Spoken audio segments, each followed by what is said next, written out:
Bismillahirrahmanirrahim. Assalamualaikum warahmatullahi wabarakatuh. We are from Group 3 and we'll be presenting on the topic of existentialism. I am ANISA SALIHA BINTI NAZIRI. My matric card number is 2418334. My name is FARHANA binti DARUL.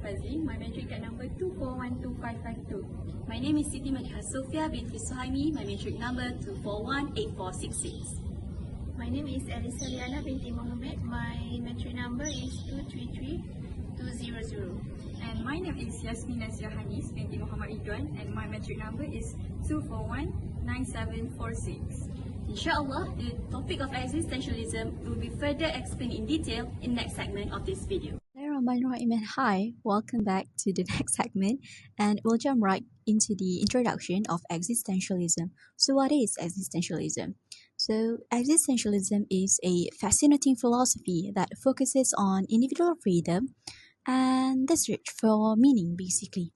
And existentialism originated in 20th century France, but it is deeply rooted in earlier thinkers like Søren Kierkegaard and Friedrich Nietzsche. Its central idea is that life's meaning comes from personal lived experiences. Think of it as an inside-out perspective. You truly understand something only by experiencing it firsthand, not through external observation. This philosophy was developed further by thinkers like Jean-Paul Sartre, Simone de Beauvoir, and Albert Camus, and others who emphasize the importance of living authentically and embracing the freedom to define your own purpose. And today, in this presentation, we'll explore more how this philosophy compares to the Islamic worldview, focusing on its principles, strengths, and limitations. In simple terms, existentialism is a philosophical idea that focuses on individual freedom, choice, and responsibility. It teaches that life has no inherent meaning and is up to each person to create their own purpose through their own action and decision. The key ideas in existentialism include three ideas, which is the first one is freedom and responsibility. We are free to make our own decisions, but we must take responsibility for them.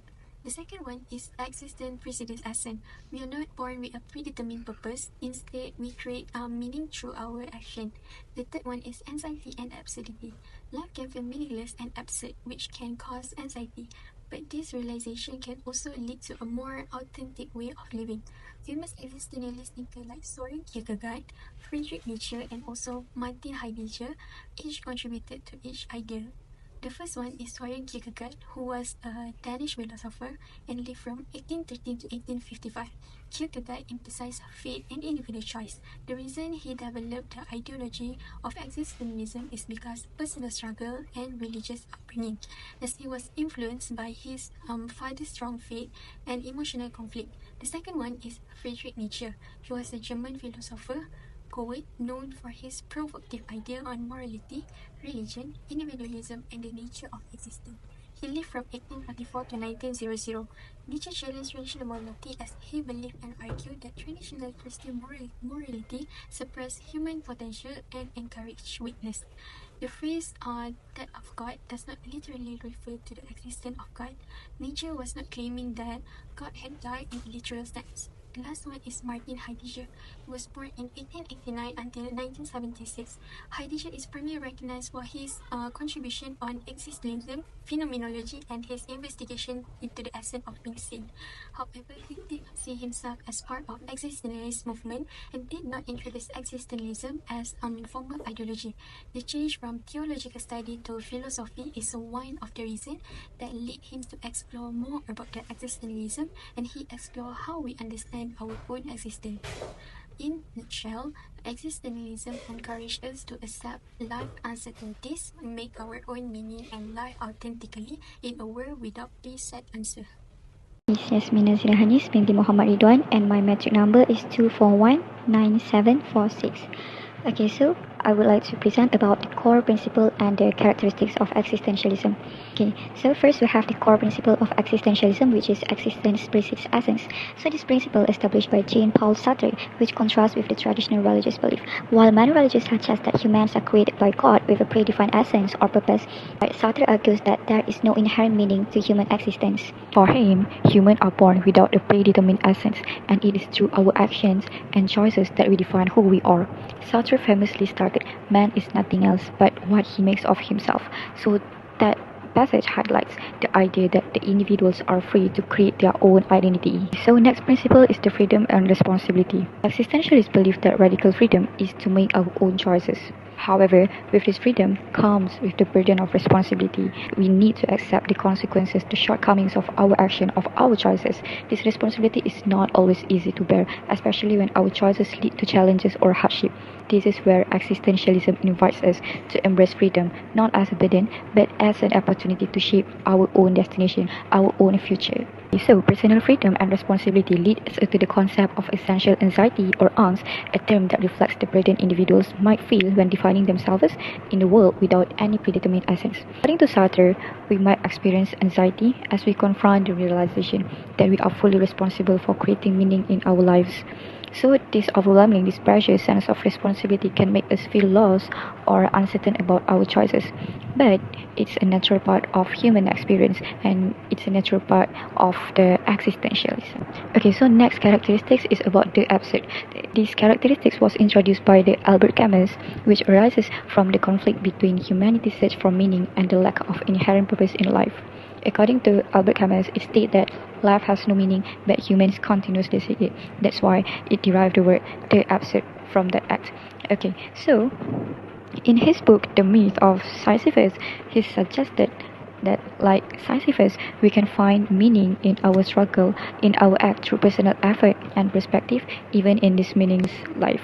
Okay. So there are two options given on how to confront the absurd, which are despair and giving up, and to embrace the absurd and continue living, creating meaning through choices and action. So absurd emphasize the second option, which is to embrace the absurd and continue living, creating meaning through choices and actions. Moreover, we do have subjectivity and personal experiences. In these characteristics, it states that meaning cannot be identified through universal truths or external validation, but is found through personal experiences. So this definition was defined by the Soren God. Okay, so similar to the Sisyphus story, meaning arises from individual struggle and subjective interpretation. Due to the story of the Sisyphus, who was struggling to push the boulder repeatedly, so that it derived experiences, and from the struggle, it derived the meaning, the purpose of his life. So another key aspect of this ideology is particularly addressed by the philosopher, which is Martin Heidegger. So he introduced the characteristics about alienation and isolation. So Heidegger coined the term being toward death to describe the conflict between individual freedom and the lack of inherent meaning in life. It is also stated that life is all limited and we will all face the death alone. So this existential reality often leads to feelings of alienation, or in a short word, you just say being disconnected from others, not just from others, but also can be even from ourselves and the world around us. However, this connection is not necessarily negative. It can be seen as an opportunity for self-discovery and reflection, pushing us to confront who we truly are and what we value, to identify what are our true colors. So, these characteristics closely related to the previous characteristics, which is alienation and isolation.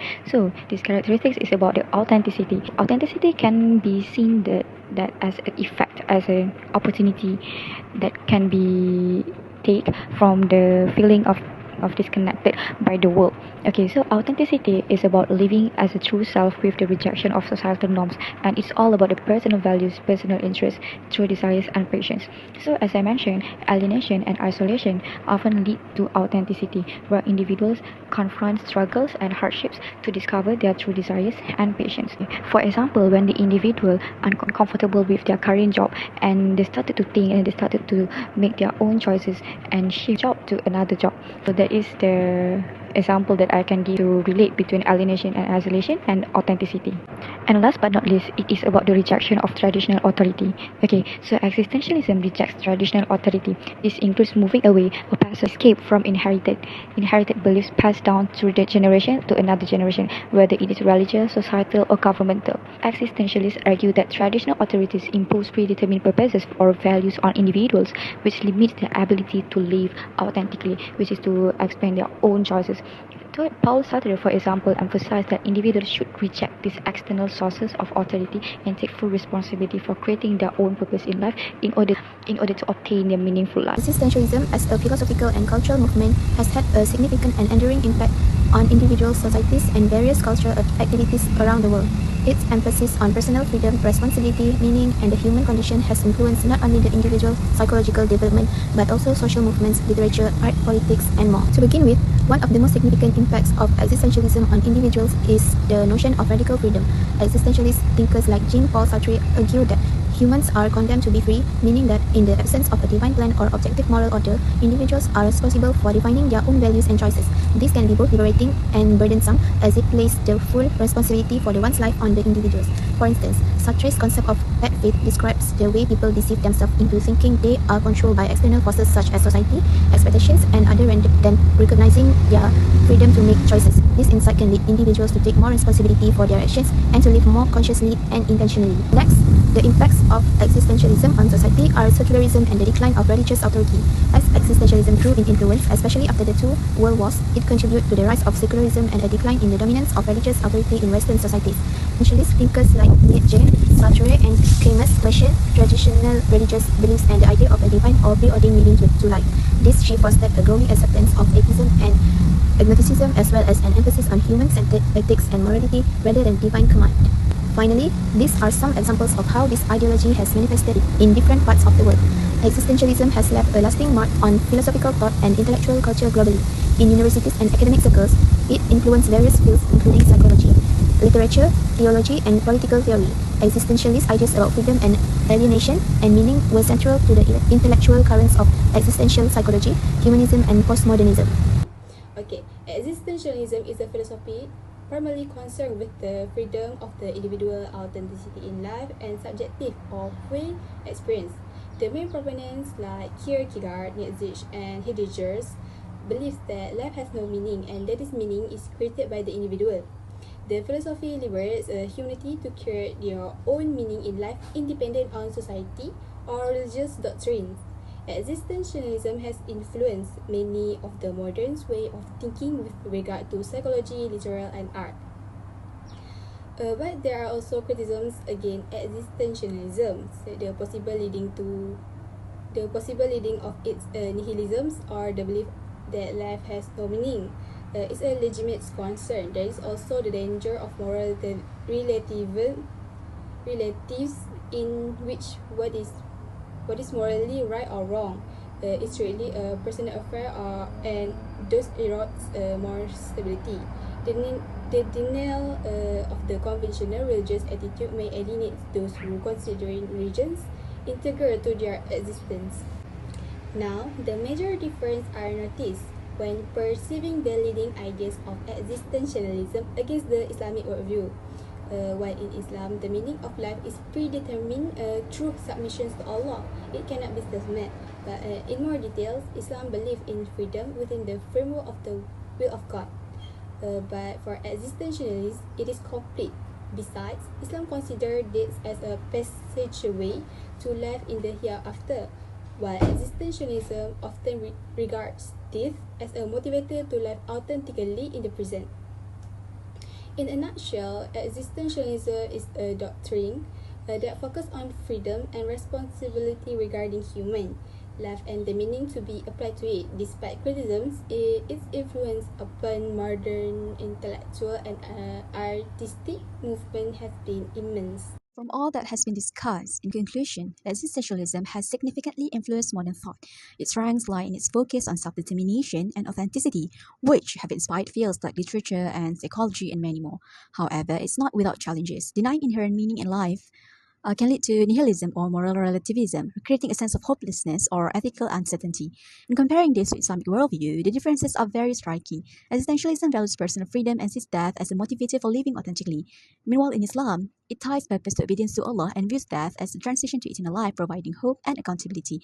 So basically, it is a call for balance between existentialism and Islam.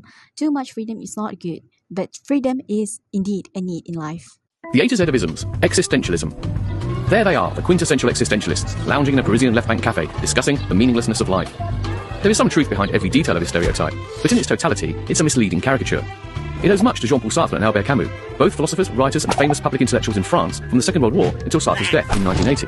Sartre argued that the fundamental principle of existentialism is that existence precedes essence. In other words, we have to create our own lives, our own selves, our own values. God does not exist. We are born without a destiny. It's all up to us. We are therefore condemned to be free. Condemned because our freedom is far from that of the carefree hedonistic consumer on a shopping spree.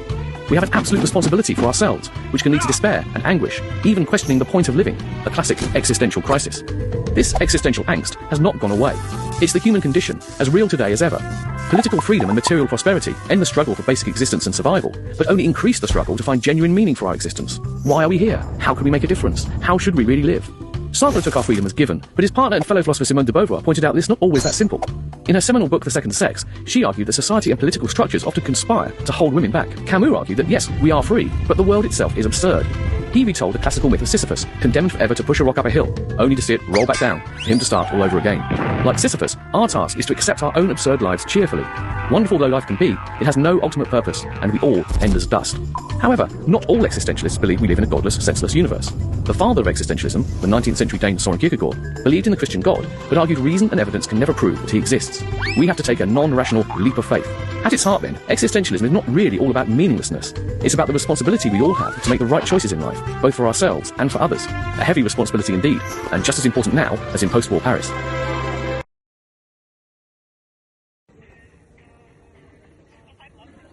I can't believe how Truman never realized everything in his life was fake. Like, he's been living this massive TV set without knowing. What's that? Some kind of new reality show or something? No, it's a Truman show. It's this movie about a guy whose life is a scripted show. He doesn't even know it though. Wait, his whole life is scripted? That's crazy. What happened when he finds out? No, he doesn't know, at least not at first. But then it gets interesting because he starts to like question his life, like what's actually real? That sounds like existential crisis waiting to happen. It's all about questioning reality, isn't it? Like, do we really control our own life, or is everything too determined? Yeah, it makes you think about freedom. Truman was free in a way, but only because he didn't know he was being controlled. But once he realized, he had to decide whether to break free or stay in his safe little world. I guess the things about existentialism, right? Like Sartre said, we are condemned to be free. We don't have to blueprint or any preordained fate, so it's all about to us to give a life meaning. But there's a huge responsibility. Exactly. It's all about owning your choices, but the downside is, if life has no inherent meaning, it can lead to nihilism. Like, if we are just making it out as we go, what's the point? Yeah, I think Truman went through that, right? Like, everything's fake and nothing is real. So he could just give up, but he didn't. He took that lead even though he had no idea what was on the other side. Speaking of that, doesn't it get a little hopeless? Like, if we just create our own values, how do we know if we are doing the right thing? That's the big question. If there's no universal truth, then what's right or wrong become personal, which can be freeing but also kind of chaotic. Imagine if everyone just did whatever they right to them. Right.